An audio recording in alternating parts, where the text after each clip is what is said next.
Gue tuh agak bingung ya, kenapa iPhone yang diimpor ke Indonesia tuh ada.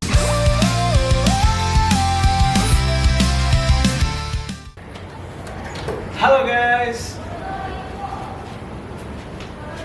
gue Rian dari Om Seneng Bertualang. Hari ini kita lagi di Bogor. Gue lagi di Bogor tuh lagi ngerayain peluncuran produk baru. Dan kebetulan gue beli. Jadi gue pengen rayain aja yang gue beli. Apa itu? Penasaran nggak yang gue beli apa? Jangan penasaran dong, nih gue kasih tahu. Gue beli iPhone 17 Pro Max guys. Apakah kalian mau lihat kita unboxing? Mari kita unboxing ke you guys. Kita unboxing. Kalian excited gak kita unboxing? Nih, kita ngomongin duitnya dulu ya. Untuk iPhone 17 Pro Max, or should I say iPhone 17 Pro Max. In Indonesia, it'll set you back a cool 26.500.000 untuk yang Pro Max 256 guys. Sebenarnya mau ngomongin story sih 256 itu yang base model guys. Jadi udah oke banget loh 256.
Kita udah unboxing nih guys, iPhone 17 Pro Max-nya. Warnanya cakep banget. Nah, tahun ini warna yang eksklusif untuk Pro Series-nya itu this orange. So, I don't know, I like orange. It represents my alma mater, Oklahoma State. Let's go Pokes. Tapi gimana ya? Gue sih suka kalau misalkan lu nggak pakai case-nya, bagus nih. Lu PR-nya nyari case yang warnanya bagus. Nah, kendalanya kalau case di Indo nih, lu beli case yang warnanya terang, cepet kotor. Jadi ya itu doang sih yang jadi concern gue kalau dari warna. Tapi ini udah oke banget menurut gue, bagus banget guys. Nah, mari kita power on ya guys. Kita power on for the first time. Check it out. Let's see how long it takes to start for the first time. This is the first, it's turning on tick. And we are still loading.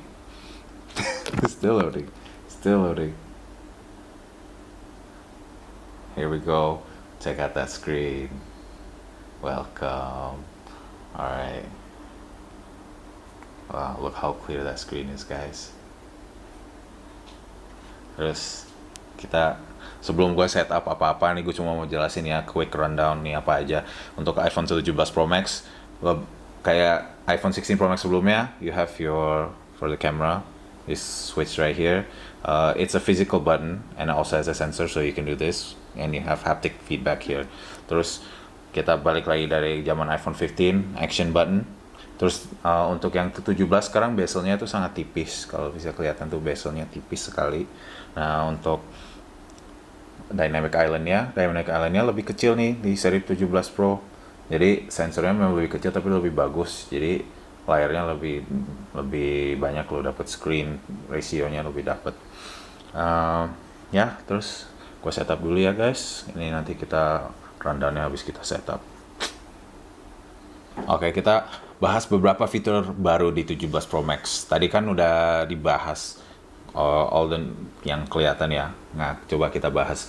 Ini kan the camera setup now just elongated. So I have regular 14 if you can tell. Kayak gini nih. Jadi this dijadi panjang gitu.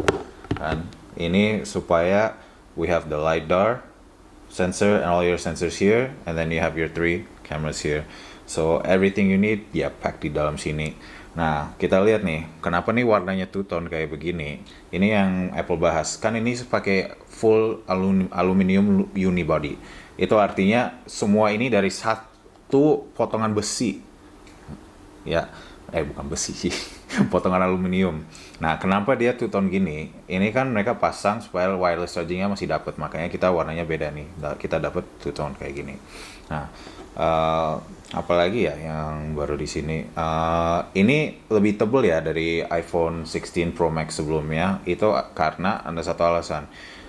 Supaya performance lebih bagus untuk 17 Pro, mereka tuh tambah namanya vapor chamber. Nah, vapor chamber itu semacam ruang di dalam handphonenya untuk cooling. Jadi kalau misalkan lu pro user ya, lu beli iPhone 17 Pro pasti lu suka foto, suka edit video segala macam di handphone, nah atau enggak main game ya contohnya, itu kan nanti prosesornya cepet panas. Nah, kalau untuk iPhone 17 Pro Max ini vapor chamber itu supaya si panasnya bisa nyebar, nggak di satu poin aja di mana prosesornya beredar, jadi dia sebar semua panasnya. Jadi untuk cooling biar HP-nya tetap lancar pas lu lagi heavy load, pokoknya lagi pakai yang berat, it's okay. And that's why dia lebih tebal, kalau kelihatannya lebih tebal tuh. Cuman kalau dari segi feel-nya ya, ini form factor-nya enak. Form factor-nya di sini tuh lebih more curved than previous Pro models. Di tangan nggak sakit. Ya, ibaratnya kalau misalkan lu berani nggak pakai case ya. Kalau di Indonesia kan kita nggak ada Apple Care ya.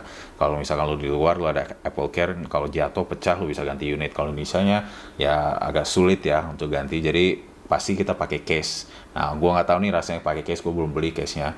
Jadi pasti ini buat tangan gue sih pas ya ukurannya.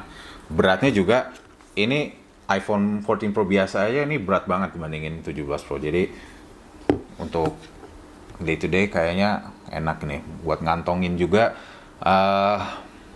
agak susah sih kantongin HP segede ini ya.